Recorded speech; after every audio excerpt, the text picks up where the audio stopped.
Bom, torcedor vascaíno, vambora para mais um vídeo, mais um Fala Gigante aqui no nosso canal do Gigante Vasco. O segundo vídeo desse sabadão, sábado é claro, de Vasco da Gama e Fortaleza. Já já, às 7 horas da noite, na Arena Castelão, Vasco e Fortaleza se enfrentam pela 33ª rodada de Campeonato Brasileiro. Uma partida importantíssima, como a gente já disse, né, na introdução do nosso Acorda Vascão. Se ainda há no Vasco um objetivo, uma pretensão, um vislumbre de conquistar uma vaga na pré-Libertadores de 2025, passará por essa partida. O Vasco que hoje tem 43 pontos na tabela do Campeonato Brasileiro e a média de pontuação para conquistar uma vaguinha na Libertadores, pelo menos nas últimas edições do Brasileirão, chega aí a 56. Ou seja, temos 6 partidas pela frente, 18 pontos em disputa e precisamos de 13 em média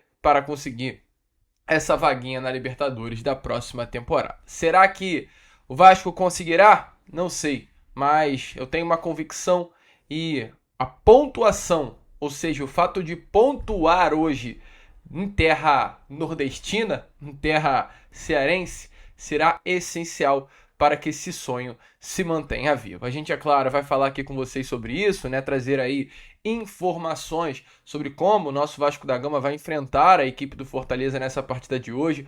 Falar um pouquinho também sobre questões envolvendo a SAF Cruz Maltina, o que será do nosso Vasco da Gama, né? Vende, não vende? O que tem desse grego? Qual é da ICAP? Olha, meu amigo, um vídeo aí bastante agitado, bastante movimentado, com muitas novidades e muitas informações sobre o nosso Cruz Maltino. Porém, antes de começar o vídeo, antes de deixar aí, né, todos vocês muito bem informados sobre o nosso Cruz Maltino, como sempre faço aqui no canal, eu quero dar as boas-vindas a todos vocês que estão chegando aqui pela primeira vez. Para quem ainda não me conhece, muito prazer, vascaíno, eu sou o Lucas e você está no canal do Gigante Vasco, o canal do torcedor vascaíno. E é claro, né, Vascão, você que está aí, ó, do outro lado e ainda não é um inscrito do nosso canal, vem agora aqui embaixo, onde tem essa palavrinha inscreva-se, está vendo? Aperte aí nela e já venha fazer parte da nossa família. Nós contamos muito com o apoio, a presença e a participação de todos vocês aqui no nosso canal, através do seu like, do seu joinha, do seu gostei, fazendo com que cada vez mais pessoas possam ter acesso aqui ao nosso conteúdo. Então, não saia sem participar aí desse vídeo, não saia sem se inscrever, sem curtir, sem ativar o sininho de notificação. Show? Vamos embora então, sem muita enrolação, falar logo de Vasco da Gama. E eu quero começar aqui esse Fala Gigante com vocês, né? Antes de entrarmos no assunto envolvendo essa partida importante de hoje entre Vasco da Gama e Fortaleza, quero falar um pouquinho sobre essa situação da SAF do Vasco, que acho que hoje é uma grande incógnita aí no meio da torcida do Vasco, né? A incógnita em si, né? A dúvida em si é sobre o que será o Vasco da Gama em breve. Se o Vasco da Gama seguirá nesse modelo meio SAF, meio associativo, se é o Pedrinho que seguirá no comando do futebol do Vasco, se teremos mudanças, se teremos novidades, se teremos vendas, se teremos compra, tá uma grande dúvida, né? Não à toa aí, algumas pessoas até recentemente elas estão até falando, né? Eu tenho ouvido muito isso nos comentários, ouvido não, lido, né? Nos comentários, lido em redes sociais, até um papo hoje que tá até ganhando força no meio da torcida, que a ICAP deveria tomar conta de tudo, vender as ações e ficar por isso mesmo. Porque esse é o discurso. Pois teremos aí, né, uma arbitragem hoje na FGV. Essa arbitragem tem como principal motivo mediar as ações que não são na da ICAP, porque não foram integralizadas pela 777, e não são hoje nem do Vasco, porque não está no contrato, que são aqueles 39% que a 777 detinha em um contrato assinado em 2022, mas como não pagou por elas, não integralizou, não comprou, não pertence ao grupo norte-americano. Não tem lógica, não foi feito nenhum aporte pelas ações. Mas também não são do Vasco, porque o Vasco vendeu as ações para o grupo norte-americano lá em 2022. Então temos aí essa arbitragem na Fundação Getúlio Vargas, a mediadora, a FGV, para definir exatamente para onde irão esses 39% das ações. E aí por isso que entra esse discurso, né? Porque muitos aí estão falando, pelo amor de Deus, o Vasco tem que liberar o quanto antes essas ações para a ICAP, deixe as ações na mão desse grupo norte-americano e eles que se virem para vender, porque o objetivo deles é exatamente a venda, eles não querem ficar, né, com as ações do Vasco da Gama em suas mãos. Mas olha, Vascaíno, antes que esse discurso, e a gente já está indo aqui de antemão a você, torcedor, para falar sobre essa situação, antes que esse discurso ganhe força aí na torcida do Vasco, é importante a gente olhar um pouquinho para o problema chamado ACAP, tá? Hoje, a ACAP é uma empresa que, de fato, tomou conta da grande maioria dos ativos que pertenciam ao grupo norte-americano. Por quê? A gente vem informando a vocês já há algum tempinho sobre toda essa situação, né? A 777, empresa que comprou o Vasco em 2022, ela pegava alguns empréstimos com a ICAP. E foram tantos empréstimos feitos com a ICAP que hoje a dívida envolvendo a 777 e a ICAP está na casa dos 10 bilhões de reais e 200 milhões. 10 bilhões e 200 milhões de reais, melhor dizendo. E, ou seja, é uma dívida astronômica, gigantesca, praticamente incalculável e impagável. E hoje, diante disso tudo, o que a ICAP está fazendo? A ICAP está pegando a grande maioria das ações que pertenciam a 777 Partners para si e as vendendo, para com a grana tentar pagar um pouco dessa dívida feita entre as partes. Só que qual é o grande outro problema? Assim como a 777 ela fez essa dívida com a ICAP, há uma dívida também que um grupo norte-americano fez com uma outra empresa, chamada Lendhall Capital Partners. Não é uma dívida de 10 bilhões e 200 milhões de reais, mas é uma dívida alta também de 1 bilhão e 800 milhões de reais.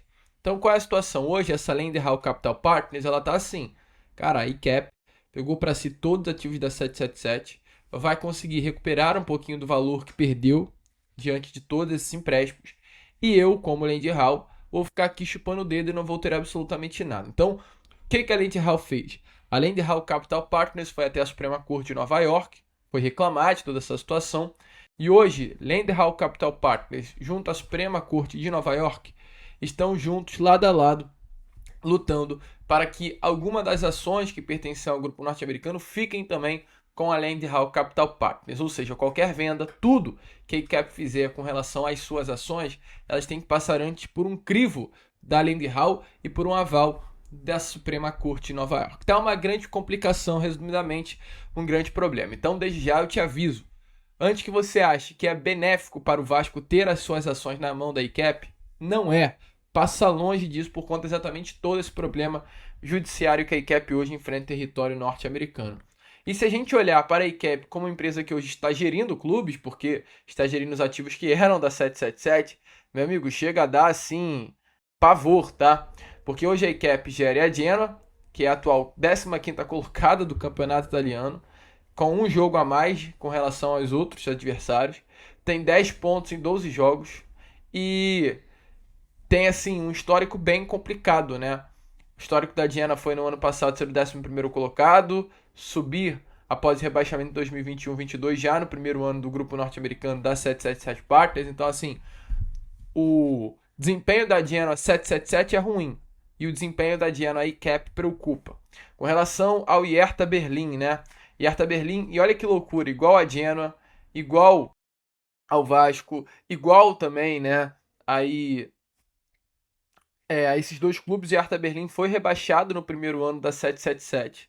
Então assim, parece que é um histórico 777, chegou no clube e fica tranquilo que ele será rebaixado. E Hertha Berlim hoje no campeonato da segunda divisão alemã é o 9º colocado, tá? 9º colocado de 18 participantes, e no ano passado ele ficou aí em 9º na Série B do Alemãozão. Então ele cai, não consegue subir e hoje é o 9º colocado. Esse é o trabalho do grupo norte-americano ao redor do mundo, né? É um trabalho aí de se impressionar. Temos o Red Star, atual 14º colocado da segunda divisão do campeonato francês. Temos o Standard Liège, que é o atual 8º colocado da 16, no Belgicão, na Série A, na primeira divisão do campeonato belga. E temos o Melbourne, da Austrália, que é a equipe que está melhor. É o atual 2º colocado de 13 que competem na primeira divisão do campeonato australiano. Então assim, para você que ainda defende, ainda acha que a 777 foi injustiçada, que a 777 era o melhor caminho, meu amigo, sinceramente, contra provas não há evidências. A melhor coisa feita pelo Vasco foi, de fato, tomar o controle para si e recomeçar. Se você começou com esse discurso em algum momento recentemente de que o Pedrinho agiu errado, de que a 777 era a pobre coitada e é a pobre coitada, esqueça esse discurso, pense na atitude correta do Pedrinho e tenha convicção de que daqui para frente tudo que o Vasco da Gama fará será realmente a melhor opção, meu amigo. Pedrinho, ele ama muito o clube e todo esse processo feito por ele foi realmente de amor. Essa é a grande realidade, tentar reconstruir algo que é o Vasco da Gama que infelizmente estava completamente destruído por parte dessa empresa. Mas enfim, vascaíno, virando um pouquinho aqui a chave, né? Hoje temos esse jogo tão importante. Hoje, às 7 horas da noite, no estádio do Castelão, na Arena Castelão, Vasco e Fortaleza se enfrentam pela 33ª rodada de Campeonato Brasileiro. Assim como o nosso Vasco da Gama entrar em campo, também teremos, né, outras partidas acontecendo hoje. Teremos aí se enfrentando o Vitória e o Corinthians às 4h30 no Barradão, Botafogo e Cuiabá no Newton às 4h30. 7 horas, no mesmo horário de Vasco e Fortaleza, teremos Juventude Bahia, jogo para ficar de olho. Cruzeiro e Criciúma, jogo também para ficar de olho. Atlético Goianiense e Red Bull Bragantino, jogo tranquilo. O Vasco e Fortaleza, é claro. São Paulo e Atlético Paranaense às 9 horas. Apenas um jogo não estará acontecendo dessa rodada, que é Flamengo e Atlético Mineiro. Sim, as equipes que irão se enfrentar amanhã pela final da Copa do Brasil, no jogo de volta, se reencontrarão na próxima quarta, em jogo válido pela 33ª rodada, do Brasileirão. Jogo que, como a gente já trouxe a vocês, salvo engano, ontem, em um simuladão, né? A gente simulou aqui a vocês a rodada, se você ainda não viu, corre lá para dar uma olhada. É uma partida muito importante para o Vasco, olhando ainda para essa vaguinha na pré-Libertadores, né? O Vasco hoje tem 43, vê o Cruzeiro acima na 8ª colocação com 44. E temos um Bahia na 7ª colocação com 46. A vitória hoje não coloca o Vasco na 7ª colocação de fato, mas aproxima muito o Vasco da Gama do topo da tabela e cola aí o nosso Cruz Maltino pelo menos nessa 7ª colocação, que tem que ser o objetivo do Vasco, já que teremos um G7 sendo aberto. O Vasco enfrenta hoje, né, a equipe aí do Fortaleza com alguns desfalques. Tá aparecendo aí na imagem a vocês nesse momento como o Vasco enfrentou a equipe do Botafogo nessa última terça-feira. Um jogo de fato ruim do Vasco da Gama.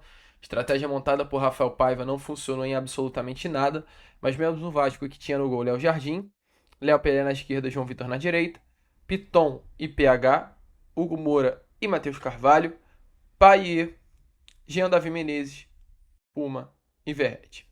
Essa foi a escalação aí que o Vasco enfrentou o Botafogo nessa última terça. Emerson Rodrigues não pôde entrar em campo, por isso Jean Davi foi o titular.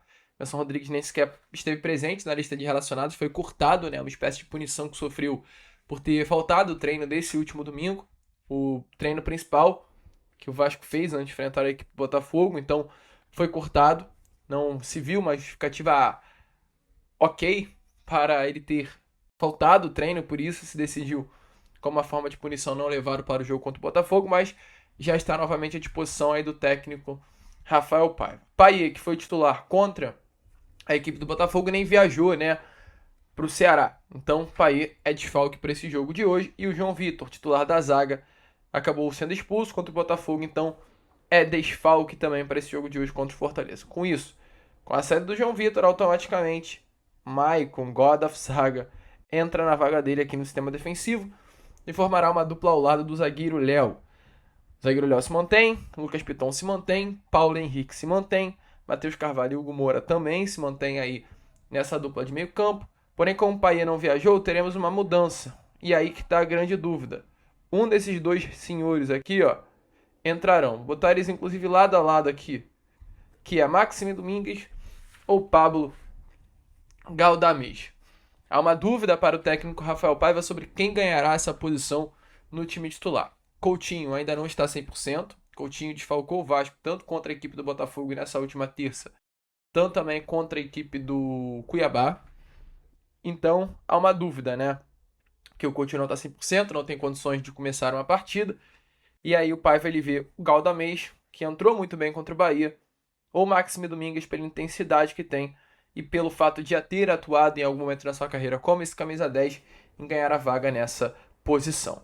Já aqui na ponta esquerda, sem muita dúvida, Emerson Rodrigues ganha a vaga como titular.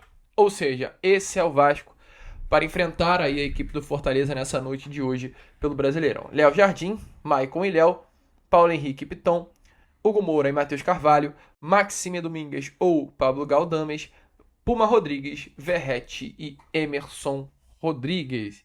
Esse aí é o Vasco da Gama para enfrentar o Fortaleza. Gostou da escalação? Deixa aí nos comentários. O mínimo, meu amigo, que eu sei é muita coisa vai precisar mudar nesse Vasco. O Vasco enfrentou o Botafogo com uma estratégia que não deu certo. Foi amassado, engolido. Principalmente pela falta de intensidade que o Vasco impôs no jogo, enquanto o Botafogo, muito intenso, partiu para cima. E hoje vai ser algo parecido. Fortaleza é um time intenso, rápido de transição. Se der mole, vai tomar. E o Paiva, a gente faz questão de trazer aqui as palavras dele a vocês nesse momento, após a partida contra o Botafogo, onde ele diz um pouquinho sobre o que ele entendeu de ter errado na montagem da estratégia no Clássico da Amizade. Eu acho que o jogo hoje saiu demais do contexto. Se você tomar 2 gols muito rápido, ele te direciona assim para situações muito difíceis, né? Muito fora do contexto real, assim. Então a gente entrou muito mal, mas mesmo entrando mal, você consegue defender, se você não toma um gol, daqui a pouco passa 15 minutos e você entra no jogo. A gente hoje com 15 minutos tomou 2 gols, sai completamente do que a gente acredita do jogo, de você ter tranquilidade para tentar jogar, ter calma para arriscar uma jogada individual. Aqui o campo deixa o jogo muito rápido, né? Muito rápido, você tem que pensar muito rápido. Eles pressionaram muito bem os nossos meios. A gente já sabia, mas sabia que em algum momento a gente ia conseguir um domínio que você consiga driblar um jogador e ia ter espaço para a gente transitar. A gente já tinha trabalhado em cima disso, mas aí a gente joga com a pressão do resultado, com a pressão do 2-0 e hoje o jogo não encaixou, né? Principalmente no começo. De novo eu falo, acho que se a gente faz um gol ali naquelas 2 oportunidades, talvez o jogo fosse outro, até mentalmente você entra mais no jogo. E a expulsão daí tirou praticamente quase todas as nossas chances de tentar buscar um empate ou uma vitória, né? Daí fica muito difícil. E fica a lição que você não pode ir na Série A do Campeonato Brasileiro, principalmente contra as equipes que estão na parte de cima, em nenhum minuto você pode oscilar ou errar, porque daí fica muito difícil, você tem que correr atrás o tempo todo. Então, realmente é um jogo que traz traz pouca coisa, na verdade, do que coisas positivas. A gente tem que apagar isso daí e buscar o próximo jogo, evoluir, trazer os 3 pontos, buscar jogar melhor, porque ainda a gente tem 6 jogos pela frente que são muito importantes pra gente. Paiva, precisa aí mudar muita coisa, né, para enfrentar a equipe do Fortaleza hoje. Volto a repetir, se ter um desempenho semelhante ao que tivemos nessa última terça, é goleada hoje de novo dentro da Arena Castelão. Vasco que infelizmente nesse momento vem oscilando muito. De fato, venceu 2 jogos seguidos contra Bahia e Cuiabá, mas a derrota para o Botafogo pelo placar de 3-0 colocou várias interrogações no trabalho do técnico Rafael Paiva. Uma derrota muito ruim que fez automaticamente o Vasco travar na tabela de classificação, mas que ainda mantém viva essa chama, esse sonho de uma Libertadores de 2025. O Vasco tem 43 pontos, está longe aí, né, do rebaixamento, mas está com essa possibilidade real e iminente, uma vaguinha na pré-Libertadores. Já o Fortaleza não vem de uma derrota pelo placar de 3-0, mas uma vitória. 3-0 sobre a equipe do Juventude, jogando longe de casa, né? Jogando lá no estádio Alfredo Jaconi, um jogo difícil, num estádio difícil. E o Fortaleza conseguiu superar e conquistar os 3 pontos, goleando aí a equipe catarinense, né? Catarinense, perdão, a equipe do Rio Grande do Sul. E a equipe gaúcha, né? E agora automaticamente retorna aí à Arena Castelão, principalmente pensando em manter essa invencibilidade, tá? Fortaleza está invicto no Campeonato Brasileiro. Nem uma derrota jogando dentro da sua casa, 60 pontos na competição, tá na cola aí do vice-líder Palmeiras, é o 3º colocado Brasileirão com 61 pontos e vencendo hoje, o Fortaleza ele crava uma vaga na Libertadores da próxima temporada. Matematicamente, Fortaleza vencendo hoje o Vasco, está classificado para a Libertadores de 2025. Meu amigo, cada um com seu objetivo, é jogo importante, é jogo decisivo. Não vou dizer que é um jogo grande, né? Que não é nenhum clássico do futebol brasileiro, mas é um jogo com muitas dificuldades que o Vasco da Gama precisa superar. Tá confiante? Deixe a sua opinião nos comentários. A gente vai ficando por aqui. Esse foi o nosso Fala Gigante. Segundo vídeo, tá? De sabadão, já estaremos aí de volta com o nosso pós-jogo. Vamos que vamos, se inscrevam, compartilhem. E como sempre falamos aqui, saudações vascaínas.